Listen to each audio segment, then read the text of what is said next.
Welcome to Ghoulish Gab, always spooky, always under 7 minutes. Today we're doing another round of properties that are not horror that we think could make excellent horror movies, shows, whatever.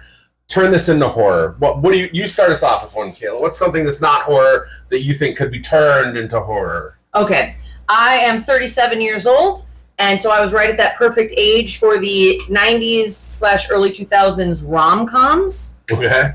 And I think that She's All That could have turned into a great horror movie. I do not remember the name of the woman who stars in it, but okay. Freddie Prinze Jr. was also in that. And it's, this magical romantic comedy where she's a nerd. She does art and wears overalls and glasses. Okay. And he's going to turn her into a hot, popular girl through taking off her glasses and making her wear a dress. So that he doesn't have to feel bad about being seen with her, right? Exactly, yeah, yes. Yeah.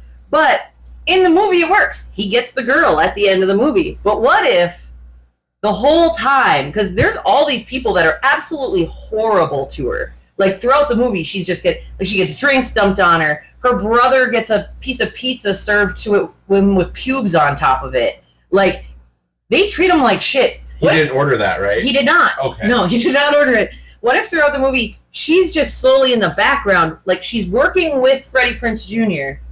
to become this popular, cool girl, but on the side, every time somebody treats her or her brother badly, she kills him.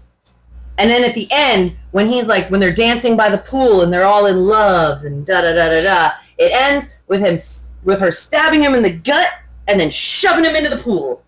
I think that could be a pretty good horror movie. I think somebody should take the rom-com formula and do just like a 90s one and add horror, and that would be great. I think people would like that. Somebody steal that idea and get rich off of it. It's free. We won't claim anything. We just want maybe a free ticket. RoboCop is what I'm going with. Now, this is the original it's a very bloody, violent sci-fi movie. But I think you could take that and give it like a Cronenberg twist and make it into an actual body horror movie. Okay. Where, RoboCop, I mean, he is part man, part machine, but I think you could add more of a body horror element into that, where the machine parts are also like merging with the living organisms and becoming organisms a lot more. And you could also have experiments on other people other than RoboCop, and maybe he's the only one that turns out with somewhat of a conscience. So he's like the hero of it. He's the hero, but he has to fight other body horror like experiments gone wrong. They wouldn't just be all like him.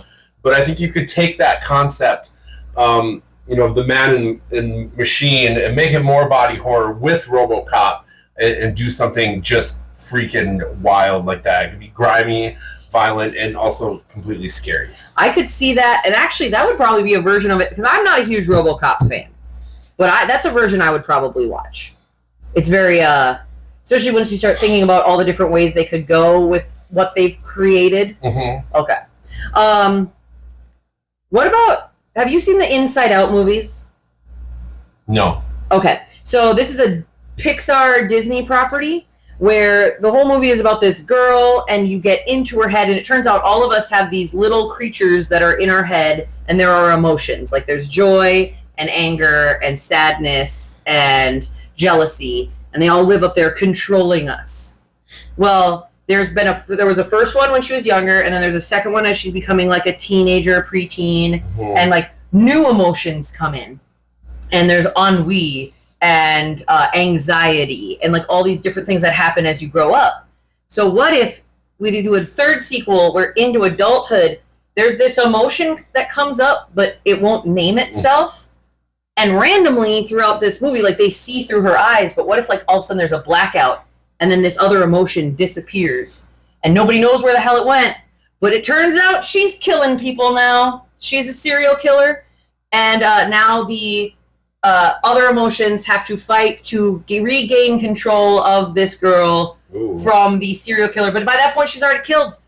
And then you can like leave it with a whole cliffhanger of will she kill again? Because we can't find where that last nameless emotion went. It's the Jeffrey Dahmer emotion. That's the unofficial name for it. All right, I'm going to go with an old sitcom, Elf.